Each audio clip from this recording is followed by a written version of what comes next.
เฮ้ยมันដឹងជាបើកបោអីរបៀបហ្នឹងកូនឡុងអើយបើកទ្វារឲ្យម៉ែបន្តិចម៉ែប្រញាប់ផ្លាស់ប្ដូរសម្លៀកបំពាក់ទៅប្រយ័ត្នឈឺភ្លៀងរហូតអញ្ចឹងមិនដឹងពេលណាទៅទឹកឈប់លិចទេដើរកាត់ទឹកច្រើនធ្វើឲ្យជើងម៉ែចុករយខ្លាំងណាស់ឈឺសាច់ដុំសន្លាក់មែនទេម៉ែចាប់ពីស្អែកទៅចាំកូនទៅផ្សារលក់ដូរជំនួសម៉ែកូនគិតតែប្រឹងរៀនសូត្រឲ្យល្អទៅកូនចេះលក់អីទៅមិនបានជាចង់ទៅលក់រួចរាល់ហើយអញ្ចឹងមានរបស់សម្រាប់ម៉ែធ្វើដំណើរទៅផ្សារហើយទឹកចិត្តស្រក់ទៅវិញហើយនៅតែប្រហែលថ្ងៃទៀតទេកូនធ្វើទូកធ្វើអីនាំតែខាតពេលកូនប្រុសម៉ែជានិស្សិតរៀនផ្នែកមេកានិកធ្វើទូកមួយគ្រឿងជារឿងតូចតាចទេបើនៅតែភ្លៀងទឹកមិនព្រមស្រកកូនប្រហែលជាត្រូវប្រើវាច្រើនទៀតហើយរបងសួនអើយឡើងមកចាំគុណឡងជូនទៅផ្ទះកុំឲ្យពិបាកលុយទឹកអូសំណាងណោះអូគុណច្រើនហើយមិនដឹងជាបើកបរបៀបម៉េចទេមិនយល់សោះទឹកលិចយ៉ាងនេះហើយគិតតែពីបើកលឿនពួកគេប្រើឡានដឹកជញ្ជូនមនុស្សមួយនាក់20000រៀលនិងម៉ូតូមួយគ្រឿង30000រៀលបានច្រើនយ៉ាងនេះឬមែនហើយលបងសម័យឥឡូវគេធ្វើអីក៏ប្រើលុយដែរថ្លៃថោកយ៉ាងណាក៏យើងត្រូវតែហ៊ានចំណាយដែរចុះបើយើងមិនព្រមឲ្យគេដឹកពេលទឹកចូលលិចម៉ូតូនាំឲ្យខូចយើងត្រូវចំណាយលុយធ្វើកាន់តែច្រើនអរគុណម្ដាយកូនទាំងពីរច្រើនហើយនេះអ៊ំឲ្យលបងមិនធ្វើបែបនេះមិនក៏ឲ្យលុយកូនឡងចុះមានទៅស្អីមុននេះខ្ញុំគិតថាជួលឡានគេជិះដែរបើខ្ញុំជិះឡានក៏អស់ប្រមាណ10000ដែរលបងគិតអីអញ្ចឹងយ៉ាងណាក៏ខ្ញុំនេះហើយលបងជិះគ្រាន់បានជាគ្នាតើទូកនេះកូនខ្ញុំគេធ្វើទុកសម្រាប់ឲ្យខ្ញុំទៅមកកុំឲ្យហត់នឿយចាំបាច់លុយកាក់ធ្វើអីទៅលបងអើយនេះជាលុយដែលអ៊ំឲ្យទៅក្មួយប្រឹងធ្វើហត់ណាស់ទើបបានទូកនេះមែនទេក្មួយលបងនេះចេះធ្វើអញ្ចឹងទៅកើត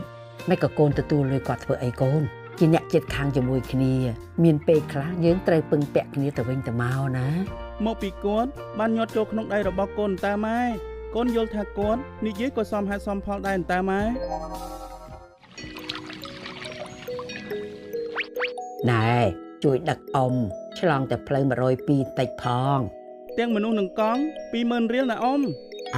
បានតើអញ្ចឹងក្មួយជួយលើកង់ដាក់លើទូកឲ្យអ៊ំផងណាក្មួយទៅតែប្រកបរបរនេះមែនទេបាទអ៊ំអរគុណអ៊ំច្រើនណាស់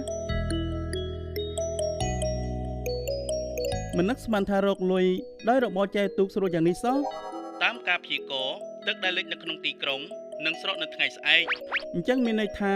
ចិត្តអស់ឱកាសរកលុយហើយតាមការផ្សាយតាមទូរទស្សន៍នៅថ្ងៃស្អែកនេះទឹកដែលលិចត្រូវស្រកអស់ហើយសំណាងណាស់ធ្វើដំណើរលែងលំបាកទៀតហើយម៉ែកូនមានការត្រូវទៅផ្ទះមិត្តភ័ក្តិកូនមួយផ្លែតបញ្ញាប់មកផ្ទះញ៉ាំបាយណាកូនត្រូវតែប្រឹងរកលុយនៅថ្ងៃនេះស្អែកទឹកស្រកគ្មានឱកាសរកលុយទៀតទេបងស្រីជិះទូកទេខ្ញុំយកតែ20000រៀលទេខ្ញុំជូនដល់ផ្ទះបងមានលុយតែ10000ទេតើបានទេបងអូនមិនបានទេឡានដឹកជញ្ជូនគេយកដល់ទៅ50000រៀលឯណោះបងស្រីអញ្ចឹងបងអូនជូនបងទៅផ្ទះចាំបងឲ្យលុយប្រគ្រប់បានទេប្អូនប្រុសជូនបងទៅកែងស្តុបចុងផ្លូវនោះបានទេបងឲ្យ50000រៀលបានអ្នកទាំងពីរឡើងទូកមកថ្ងៃនេះខ្ញុំរកបានថែម100,000រៀលគ្រប់មីមួយកេះល្មម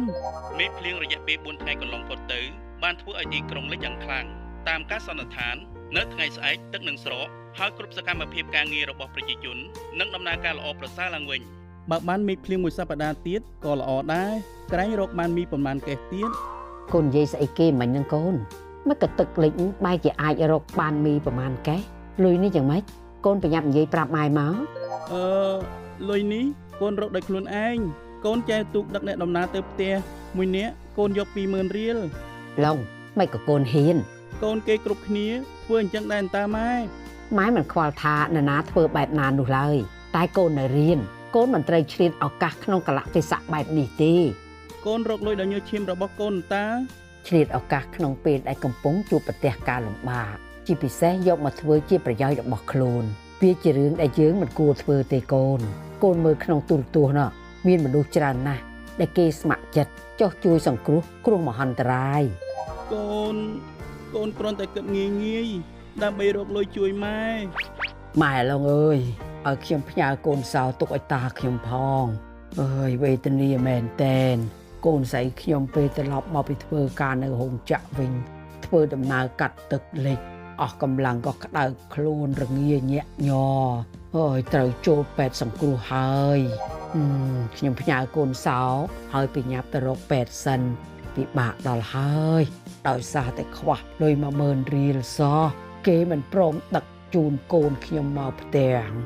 អាណិតគេណាអញ្ចឹងបងស្រីឆាប់ទៅពេទ្យមើលគេទៅចាំខ្ញុំទុកកូនសៅឲ្យបងប្រុសម៉ែកូនបានប្រកែកមិនព្រមដឹកបងស្រីព្រោះគាត់មានតែ10000រៀលកូនឃើញទេព្រោះតែចង់បានប្រយោជន៍កូនមិនព្រមជួយអ្នកដទៃធ្វើម៉េចទៅឲ្យពួកយើងសប្បាយចិត្តព្រោះតែការលោភលន់ចង់បាននេះណាកូនបញ្ញាប់ទៅសួរសុខទុក្ខនិងសុំទោសបងស្រីភ្លាមទៅបាទម៉ែ